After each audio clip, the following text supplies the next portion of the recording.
Welcome, ladies and gentlemen, to the penultimate round of the Flowmaster National Guard ADRL Tour. This is the ADRL Hush Power Drag Stock 5 from Rockingham Dragway in Rockingham, North Carolina. Hello again, everyone. I'm Ted Jones. Joining me in the booth, our expert analyst, Kenny Nowling. Brett Kempner will be on top end. And let's get things started by taking a look at some of the qualifying actions. You might say things got a little fired up, Kenny. Little bit, Ted. Billy Harper, of course, the governor as we call him. Car caught on fire during the burnout. Our crew finally got the fire put out. Unfortunately for Billy, quite a mess to clean up, I'm sure, with the Harper Radford Motorsports gang being the hardest workers in show business, as they often like to say. They'll be back in action later today.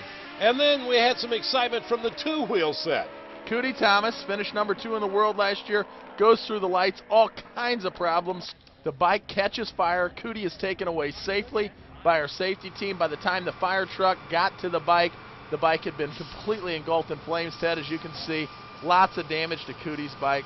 We'll have to see if he can get a loaner bike or if he's got a backup to compete the rest of the event. What a shame for Cootie Thomas and the folks out of Georgia. No, I don't think he's going to race that one today in this particular series. And there you see the charred remains. Mostly what burned is the fiberglass cowl and everything like that. As the qualifying highlights continue, Dan Bandish near lane, R.E. Smith far lane. R.E. Smith with tire shake impacts the wall dramatically, Ted. Safety equipment does its job. R.E.'s going to walk away to race another day, but what a shame. More carnage here at Drag Stock 5 as we take a look at the 1-800-GO-GUARD.com instant replay. Shakes the tires in low gear. The car comes around, almost over, onto two wheels, smacks the wall. R.E. Smith making his return to drag racing this weekend, and a short-lived return at that. Well, and thank goodness he didn't have very much speed up. There you see R.E. out of the car unscathed. Now let's talk about Bob Mandel and what happened to him. Overcorrects it just a little bit. Hard to say what happened to start the crash.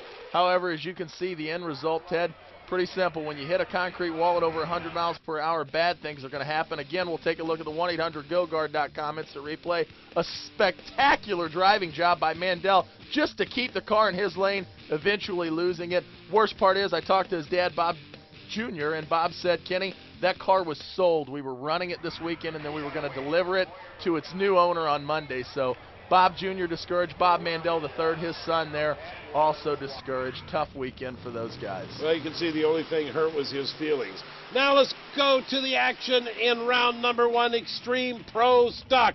Coming up, we'll start things out with John Montecalvo. He's going up against Elijah Morton. The Sonny's Extreme Pro Stock Challenge presented by Purvis Ford. Second race this year. They ran earlier this year. We're in NASCAR country, baby. So I guess Elijah Morton figures it's okay to draft as Montecalvo takes the win, a 4:15 in his own lane, I might add. Crowd kind of stunned silent at this point. Well, too bad you didn't have a rearview mirror. You missed most of the fun. I heard that. I heard Elijah was trying to hog both lanes there. He wanted my lane and his lane. You know, a North Carolina guy, he thinks he owns the place. All right, up next will be Brian Game out of Lucasville, Ohio. His opponent was Jeff Dobbins from Wilmington, North Carolina. Gorgeous Mustang there for Brian Game. Couple of Ford power plants on board. I got to tell you, Ted, I love this class. Extreme Pro Stock, these guys are pulling levers. They're naturally aspirated, the quickest and fastest naturally aspirated cars on the planet. Brian Game's foot was a little quick coming off the clutch. He goes red. Dobbins, a 4:15 at 174, takes the win. That ties Montecalvo's low ET, so we'll see what happens later on with that. Meanwhile, Brett Kempner's waiting on top end. I'm getting the feeling that the track's a little bit better than everybody even thought it was in this heat. I really thought it was really good, that run. It was a little bit loose down towards the finish line, but the start line's killer. Up next, Dean Goforth from Oklahoma with the GTO would face Frank Snelling from Falmouth, Virginia. Dean Goforth, Dean'sCasingService.com on board. Dean and, of course, his son, Kerry, both competing in the Extreme Pro Stock class this weekend. Dean trying to win one for Sonny Leonard, the man who's helped sponsor the Pro Stock Challenge here in the ADRL. And it looks like Mr. Goforth is marching on to round number 2. 4:13 low ET for the round so far, 174 miles per hour. Snelling wasted a 001 light. Incredible. I have a feeling that the way you've worked this race program out is to just make more power than anybody else so you can drive around these hole shots. Exactly right. Yeah, I want to do whatever I can do to get by them. Did they tell you what it ran?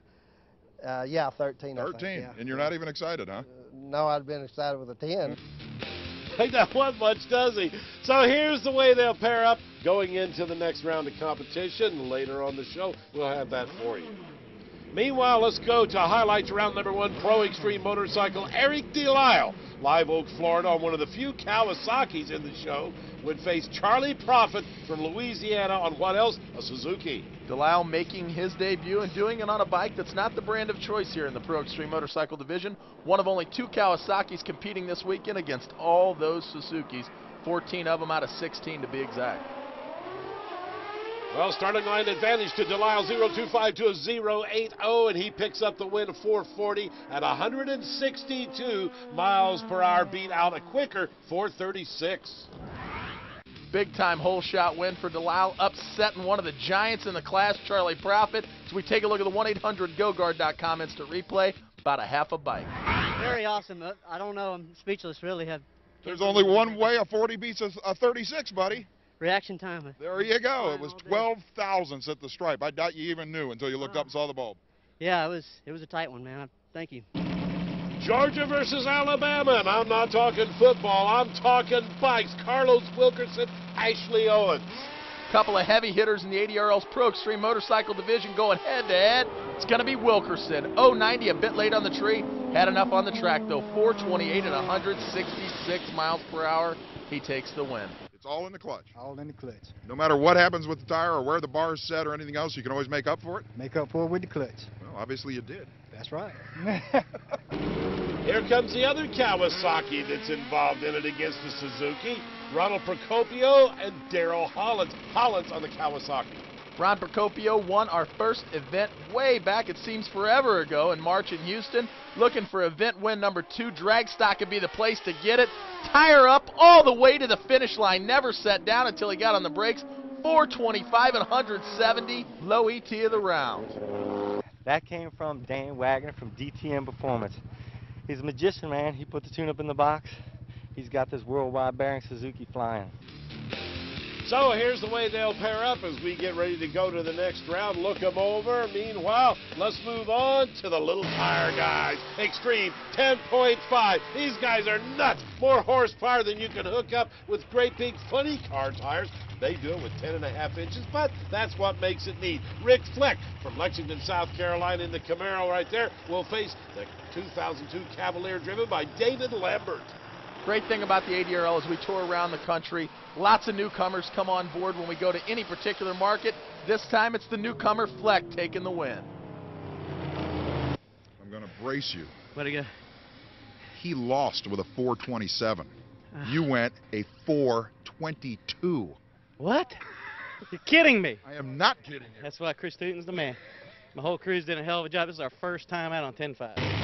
Here comes the number 2. That's right, I said 2 qualifier, Billy Glidden with a 2006 GTO. He would be paired up against Gilbert Jacobs, Columbia, South Carolina.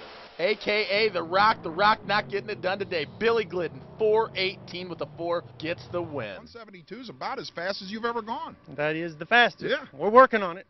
Was it an intentional change or something? Were you actually trying to boost it up a little? Actually, this morning we made some changes to try to make a better, smooth out low gear, and we did. You notice I pointed out Billy Glidden qualified number 2? Well, the war rages on. Here comes Gary White with that Scion who qualified, you guessed it, number 1, where he would face Kenny Neese. Kenny Neese with a huge hole shot. 39 to 163, but he went into tire shake. White only a 422. He's going to have to step it up if he wants to keep pace with Glidden. Well, if you saw the last race, I smoked against the number 14 qualifier in the semis, so we're trying to learn our lesson. This is the way they'll pair up later on in the show. You'll see Gary White and Rick Fleck going at it. Number 1 qualifier in Pro Nitrous was Jim Halsey from Maryland. He would face up against Johnny Pilcher, an old iTray modified racer.